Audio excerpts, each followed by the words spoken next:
আপনি মনে করছেন আজকের এই রেসিপিটা যতটা কঠিন, আসলে সত্যি হচ্ছে তার থেকে অনেক বেশি সহজ।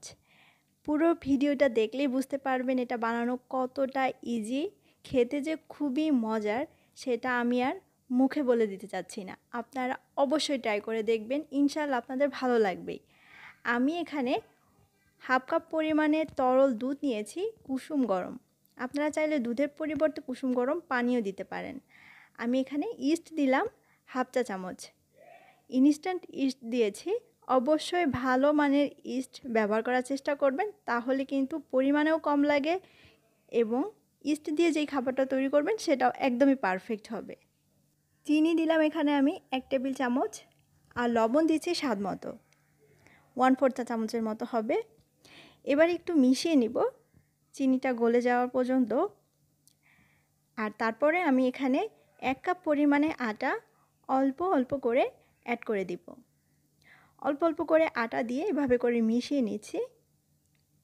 আর মেশানো হয়ে গেলে এবারে হাত দিয়ে একটু ভালো করে কিছুক্ষণ মথে নিতে হবে। হাত দিয়ে মথে নেওয়ার এই পর্যায়ে আপনারা তেল দিতে চাইলে তেল দিতে পারেন 1 টেবিল চামচের মতো। আর তেল না দিলে যে ব্রেড হবে না তা কিন্তু মোটেও নয়। এখানে সবথেকে গুরুত্বপূর্ণ ব্যাপার হচ্ছে এই খামিরটা যেন সফট হয়। খামির যত সফট হবে ব্রেডও কিন্তু ততটাই সফট হবে। এবারে ঢাকনা দিয়ে ঢেকে রেস্টে রেখে দিতে হবে মিনিমাম 30 মিনিটের জন্য। তবে আপনি যদি গরম পানির উপরে এভাবে করে রেখে দেন তাহলে খুব দ্রুত এটা ফুলে ডাবল হয়ে যাবে। 20 মিনিটের মতো সময় লাগবে, এর বেশি কিন্তু লাগে না যদি আপনার ব্যবহৃত ইস্ট ভালো হয়। এই পানি কিন্তু বেশি গরম না, এখানে আমি হালকা গরম পানি নিয়েছি। এবারে এই হাঁড়ির উপরে আমি বাটিটা বসিয়ে একটা ঢাকনা দিয়ে ঢেকে রাখবো। ইস্ট অ্যাক্টিভ হতে হতে ততক্ষণে আমরা বাকি কাজগুলো সেরে নিচ্ছি। আমি এখানে রান্না করা মুরগির মাংস নিয়েছি আর ছোট ছোট টুকরো করে কেটে নিয়েছি।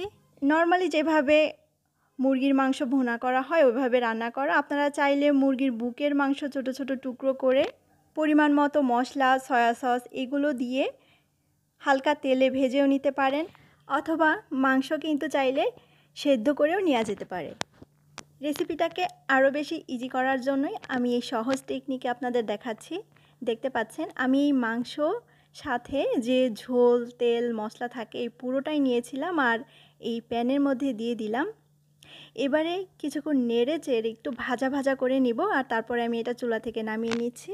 এরই মধ্যে কিন্তু ময়দার খামিরটা ফুলে ডাবল হয়ে গেছে, আনুমানিক 20-25 মিনিটের মতো সময় লেগেছে। প্রথমে আমি হাত দিয়ে গোল বলের মতো করে বানিয়ে সামান্য পরিমাণে আটা ছিটিয়ে হাত দিয়ে চেপে চেপে রুটির মতো করে বানিয়ে নেব। তবে এটা কিন্তু রুটির মতো ওরকম পাতলা হবে না, বেশ খানিকটা মোটা করেই বানাতে হবে। আমি অনেকটা স্কোয়ার শেপের মতো করে বানিয়ে নেওয়ার চেষ্টা করছি। এবারে চুলাতে একটা প্যান বসিয়ে হালকা গরম করে নিব আর তারপরে এটা দিয়ে দিব। চুলার আঁচ এ পর্যায়ে থাকবে একদম লোতে কিংবা লো থেকে সামান্য একটু বেশি। তারপরে একটা ঢাকনা দিয়ে ঢেকে আনুমানিক 7-8 মিনিটের মতো রেখে দিচ্ছি। এটা কিন্তু নর্মাল রুটির মতো পাতলা না, অতটা কিছুটা মোটা টাইপের, তাই একটু সময় কিন্তু লাগবেই। আবারও আমি ঢেকে রাখলাম 4-5 মিনিটের মতো আর এটা আমি চুলা থেকে নামিয়ে পুরোপুরি ঠান্ডা করে এবারে আমি একটা স্লাইস করে নিচ্ছি। এটা বেশ মোটা হওয়ার কারণে ইজিলি এরকম করে স্লাইস করে নেওয়া যাবে। দেখলেন তো কত সহজে কিন্তু দারুণ একটা ব্রেড তৈরি করে নিলাম। এবারে আমি এই ব্রেড দুইটা একসাথে করে দিয়ে আমি 4 ভাগে ভাগ করে নিচ্ছি। এই ব্রেডটা কিন্তু খুবই সফট হয়েছে, দেখে বুঝতে পারছেন কি না আমি জানি না। এবার আমি একটা বাটিতে নিচ্ছি পরিমাণ মতো শসা কুচি আর সেই সাথে কাঁচামরিচ এবং পেঁয়াজ কুচি আর ধনেপাতা কুচি দিলাম। এবারে ভাজা মুরগির মাংস আমি অ্যাড করে দিচ্ছি। এরপরে আমি এখানে মেয়োনিজ দিব। পরিমাণটা হচ্ছে আপনাদের পছন্দ মতো, যে যতটুকু মেয়োনিজ খেতে পছন্দ করেন সেই অনুযায়ী।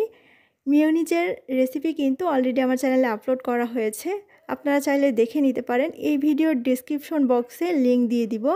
এখানে আমি হাফ টেবিল চামচের মতো টমেটো সস দিলাম। এবারে আর কিছুই করতে হবে না, একটু মিশিয়ে নিতে হবে। আপনি চাইলে আপনার পছন্দ মতো যে কোনো ধরনের সালাদ দিতে পারেন এখানে।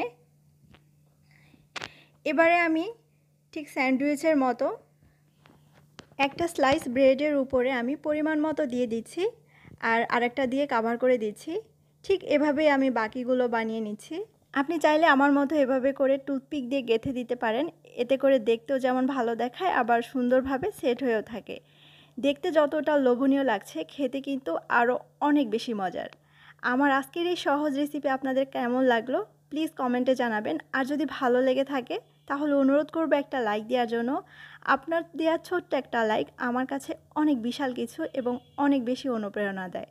সবাই অনেক বেশি ভালো থাকবেন। আসসালামু আলাইকুম।